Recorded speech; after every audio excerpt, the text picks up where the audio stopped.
بسم اللہ الرحمن الرحیم۔ امید ناظرین آپ سب خیر و عافیت سے ہوں گے۔ ایک بہن نے سوال کیا کہ عورتیں وتر کی نماز کیسے پڑھیں، اس کا مکمل طریقہ کیا ہے، اور وہ عورت جسے دعائے قنوت نہیں آتی تو وہ اس کی جگہ کیا پڑھے، اور اگر کوئی عورت بیٹھ کر وتر کی نماز پڑھنا چاہے تو پڑھ سکتی ہے یا نہیں، یعنی اگر کوئی عورت بیٹھ کر وتر کی نماز پڑھے گی تو اس کی نماز ہوگی یا نہیں ہوگی۔ یہ مسئلہ بہت اہم ہے، توجہ سے سنیے گا۔ سب سے پہلے تو یہ بات یاد رکھیں کہ وتر پڑھنا یہ بہت ہی آسان ہے، کوئی مشکل کام نہیں ہے، اس کے پڑھنے کا بہت ہی آسان طریقہ ہے۔ اور وتر کی جو نماز ہے یہ واجب ہے، اس کی 3 رکعتیں ہیں، اور ہر رکعت میں مطلقاً قرات کرنا یہ فرض ہے، اور ہر رکعت میں سورہ فاتحہ کے بعد سورت کا ملانا واجب ہے، اور وتر کی نماز میں جو پہلے قاعدہ ہے یہ واجب ہے۔ اب اس کے پڑھنے کا طریقہ کیا ہے، آئیے سیکھ لیتے ہیں۔ سب سے پہلے عورتیں نیت کریں گی۔ نیت دل کے پختہ ارادے کو کہتی ہیں۔ دل میں نیت موجود تھی کہ میں وتر کی نماز پڑھ رہی ہوں، اللہ اکبر کہہ کے نماز شروع کر لی، نماز پھر بھی شروع ہو جائے گی، لیکن نیت کے جو الفاظ ہیں یہ زبان سے دہرا لینا بہتر ہے۔ بعض لوگ یہ سمجھتے ہیں کہ وتر کے جو الفاظ ہیں، یعنی جو نیت کے الفاظ ہیں، یہ زبان سے دہرائیں گے تو ہی نیت ہوگی، ورنہ نیت نہیں ہوگی۔ یہ ایسی بات نہیں ہے، کیونکہ وتر کے الفاظ زبان سے دہرانا یہ نہ تو نماز کے فرائض میں سے ہے، نہ واجبات میں سے ہے، نہ شرائط میں سے ہے، بلکہ مستحب اور بہتر یہ ہے کہ نیت کے الفاظ زبان سے دہرا لیے جائیں۔ دل میں نیت موجود تھی، اللہ اکبر کہہ کے نماز شروع کر لی، نماز پھر بھی شروع ہو جائے گی، لیکن نیت کے الفاظ زبان سے دہرا لینا بہتر ہے۔ اب عورتیں جب نیت کریں گی تو اس کا طریقہ یہ ہے کہ 3 رکعت نماز وتر کے واجب اس رات کے منہ طرف قبلہ شریف اللہ اکبر، یا یہ بھی کہہ سکتی ہیں کہ 3 رکعت نماز وتر کے واسطے اللہ تعالیٰ کے منہ طرف قبلہ شریف اللہ اکبر، اللہ اکبر کہہ کے ہاتھ باندھیں گے۔ عورتیں وہیں ہاتھ باندھیں گی جہاں ہاتھ باندھنے کا طریقہ ہے۔ اب پہلی رکعت میں ثنا پڑھیں گی، پھر اعوذ باللہ من الشیطان الرجیم بسم اللہ الرحمن الرحیم پڑھیں گے، پھر سورہ فاتحہ پڑھیں گے، ساتھ کوئی سورت ملائیں گے، رکوع و سجود کر کے دوسری رکعت کے لیے کھڑے ہوں گے، بسم اللہ کے ساتھ الحمد شریف پڑھیں گے، ساتھ کوئی سورت ملائیں گے، رکوع و سجود کر کے التحیات پہ بیٹھیں گے، یعنی تشہد پہ بیٹھیں گے، تشہد اشہد ان محمدن عبدہ و رسولہ تک پڑھ کے پھر تیسری رکعت کے لیے کھڑے ہوں گے۔ عورتیں یہ بات یاد رکھیے، تشہد اشہد ان محمدن عبدہ و رسولہ تک پڑھ کے پھر تیسری رکعت کے لیے کھڑے ہونا ہوتا ہے۔ اگر کسی نے بھولے سے آگے درود پاک شروع کر لیا، یعنی اشہد ان محمدن عبدہ و رسولہ تک پڑھ کے کھڑے ہونا تھا لیکن آگے درود پاک شروع کر لیا، تو اب اس پر سجدہ سہو واجب ہو جائے گا۔ وہ سجدہ سہو کرے گی تو نماز مکمل ہوگی، ورنہ نماز مکمل نہیں ہوگی۔ اور سجدہ سہو کرنے کا طریقہ کیا ہے یہ بھی میں انشاءاللہ آخر میں بیان کروں گا۔ تو تشہد اشہد ان محمدن عبدہ و رسولہ تک پڑھ کے تیسری رکعت کے لیے کھڑے ہوں گے، بسم اللہ کے ساتھ الحمد شریف پڑھیں گے، ساتھ کوئی سورت ملائیں گے، سورت ملانے کے بعد اب رکوع میں نہیں جانا بلکہ اللہ اکبر کہہ کے ہاتھ اٹھائیں گے، تکبیر قنوت کہیں گے، پھر ہاتھ باندھیں گے۔ اب دعائے قنوت پڑھیں گے، دعائے قنوت پڑھنے کے بعد رکوع و سجود کر کے التحیات پہ بیٹھیں گے، التحیات مکمل یوم یقوم الحساب تک پڑھ کے دونوں طرف سلام پھیر دیں گے۔ یہ تھا عورتوں کے وتر پڑھنے کا طریقہ۔ اور یہ بات یاد رکھیے، خاص کر عورتیں اگر کوئی دعائے قنوت پڑھنا بھول جاتی ہے اور رکوع میں چلی جاتی ہے تو واپس لوٹنے کی عادت نہیں ہے، آخر میں وہ سجدہ سہو کر لے، اس کی نماز مکمل ہو جائے گی۔ اسی طرح اگر کسی عورت نے تکبیر قنوت کہنی تھی، وہ نہیں کہی، بھول گئی، اب رکوع میں چلی گئی تو واپس لوٹنے کی ضرورت نہیں ہے، آخری رکعت میں تشہد پہ بیٹھے اور تشہد جو ہے وہ مکمل پڑھنے کے بعد سجدہ سہو کر لے تو اس کی نماز مکمل ہو جائے گی۔ اب سجدہ سہو کرنے کا طریقہ کیا ہے یہ بھی سن لیتے ہیں۔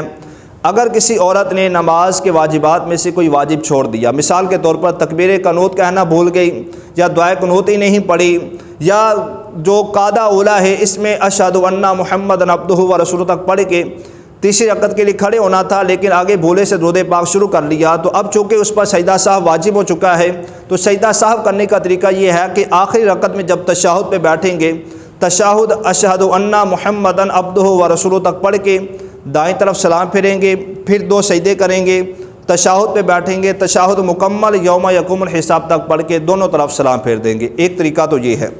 دوسرا طریقہ جو کہ بہتر اور افضل ہے سجدہ سہو کرنے کا، وہ یہ ہے، آخری رکعت میں جب تشہد پہ بیٹھیں گے تو تشہد پڑھیں گے اور آگے درود پاک پڑھیں گے، درود پاک پڑھنے کے بعد دائیں طرف سلام پھیریں گے، پھر 2 سجدے کریں گے، 2 سجدے کرنے کے بعد تشہد پہ بیٹھیں گے، تشہد مکمل یوم یقوم الحساب تک پڑھ کے دونوں طرف سلام پھیر دیں گے۔ یہ تھا سجدہ سہو کرنے کا طریقہ۔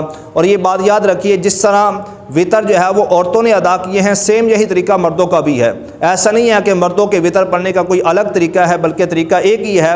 بس جو فرق ہے وہ یہ ہے کہ ہاتھ باندھنے کا ہے، کہ عورتوں نے ہاتھ کیسے باندھنے ہیں، عورتوں کے رکوع کرنے کا طریقہ الگ ہے، سجدہ کرنے کا طریقہ الگ ہے۔ مردوں کا رکوع کرنے کا طریقہ اور سجدہ کرنے کا طریقہ ایک الگ ہے۔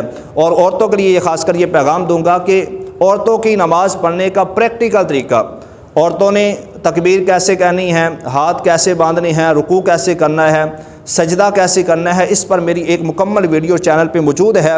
اگر کوئی عورت اپنی نماز درست کرنا چاہتی ہے تو بہت ہی آسان انداز میں نے نماز کا پریکٹیکل طریقہ کر کے بیان کیا ہے عورتوں کی نماز کے متعلق، تو میری ویڈیو جو ہے وہ جا کے دیکھ سکتی ہیں۔ اور اسی طرح ایک سوال یہ بھی تھا بیچ میں کہ کیا عورتیں بیٹھ کر وطر کی نماز پڑھ سکتی ہیں یا نہیں۔ عورتیں سب سے پہلے یہ بات یاد رکھیں، فجر کی 2 سنتیں، فجر کے 2 فرض، ظہر کے 4 فرض، عصر کے 4 فرض، مغرب کے 3 فرض اور عشاء کے 4 فرض اور عشاء کے 3 وطر، یہ نمازیں ایسی ہیں جن میں قیام فرض ہے، یعنی کھڑے ہو کر یہ نمازیں پڑھنا ضروری ہے۔ اگر کوئی عورت یہ نمازیں جان بوجھ کر بیٹھ کر پڑھتی ہے تو اس کی نماز نہیں ہوگی۔ اور جتنی بھی اس نے یہ نمازیں بغیر شرعی عذر کے جان بوجھ کر یہ پڑھی ہیں تو ساری نمازیں اس کے لیے دہرانا ضروری ہیں۔ اگر وہ نہیں دہراتی تو وہ گناہ گار ہوگی۔ بغیر شرعی عذر کے وطر کی نماز، فرائض نماز اور فجر کی 2 سنتیں یہ بیٹھ کر پڑھنا، یہ بیٹھ کر پڑھنے سے نہیں ہوں گی بغیر شرعی عذر کے۔ اگر واقعی کوئی شرعی عذر ہے کسی عورت کو، پھر وہ بیٹھ کر یہ وطر کی نماز، فرائض نماز یا فجر کی 2 سنتیں بیٹھ کر پڑھتی ہے تب اس کی نمازیں ہو جائیں گی۔ لیکن بغیر شرعی عذر کے، کوئی شرعی عذر نہیں ہے، وہ صحت مند ہے، توانا ہے، بالکل ٹھیک ٹھاک ہے، پھر اگر وہ وطر کی نماز بیٹھ کر پڑھتی ہے، فرائض نماز بیٹھ کر پڑھتی ہے، فجر کی 2 سنتیں بیٹھ کر پڑھتی ہے تو اس کی نماز نہیں ہوگی۔ جتنی بھی نمازیں اس نے بیٹھ کر پڑھی ہوں گی وہ ساری نمازیں دہرانا ضروری ہیں۔ اور یہاں یہ بات بھی یاد رہے، بعض لوگ یہ سمجھتے ہیں کہ جو نوافل ہیں یہ بیٹھ کر ہی پڑھنے چاہیے، کھڑے ہو کر نہیں پڑھنے چاہیے۔ یعنی اگر جو ہے وہ کوئی کھڑے ہو کر پڑھتا ہے تو اس کے نہیں ہوں گے، بیٹھ کر پڑھیں گے تو بیٹھ کر پڑھنے سے اس کے نوافل ہو جائیں گے، تو یہ بات سراسر غلط ہے۔ نوافل بھی حکم یہ ہے کہ وہ کھڑے ہو کر ہی پڑھے۔ اگر کوئی صحت مند ہے، توانا ہے، تو اس کے لیے بھی حکم یہ ہے، چاہے وہ مرد ہے یا عورت ہے، وہ کھڑے ہو کر ہی نوافل پڑھے۔ لیکن اگر کوئی آدمی نفل نماز بیٹھ کے پڑھتا ہے تو اگر وہ صحت مند ہے، بالکل ٹھیک ٹھاک ہے، تو اسے کھڑے ہونے کے مقابلے میں ثواب کم ملے گا۔ یعنی کھڑے ہو کر اگر وہ پڑھتا ہے تو اسے ثواب مکمل ملے گا، اگر وہ بیٹھ کے نفل پڑھتا ہے تو اسے ثواب آدھا ملے گا۔ اسی طرح اگر کوئی سنتیں بھی بیٹھ کر پڑھنا چاہے تو بیٹھ کر پڑھنے سے سنتیں ادا ہو جائیں گی، چاہے وہ سنتیں موقدہ ہیں یا غیر موقدہ ہیں۔ اسی طرح نوافل بھی بیٹھ کر پڑھنے سے ہو جاتے ہیں، چاہے وہ عورت ہے یا مرد ہے۔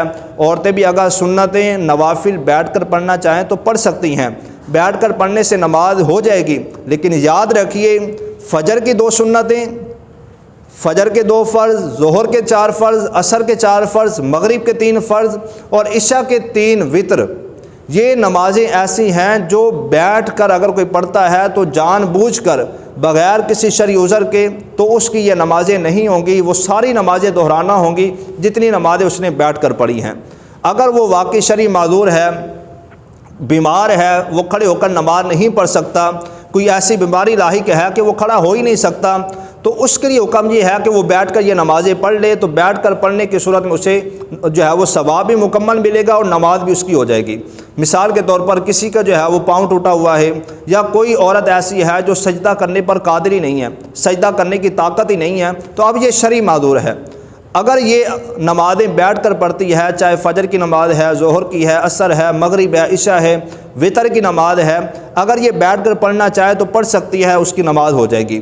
اور عورتیں بھی یہ بات یاد رکھیے، صحیح مسلم میں ہے، وطر پڑھنے کا جو مستحب وقت ہے یہ فرمایا گیا کہ رات کا پچھلا پہر ہے۔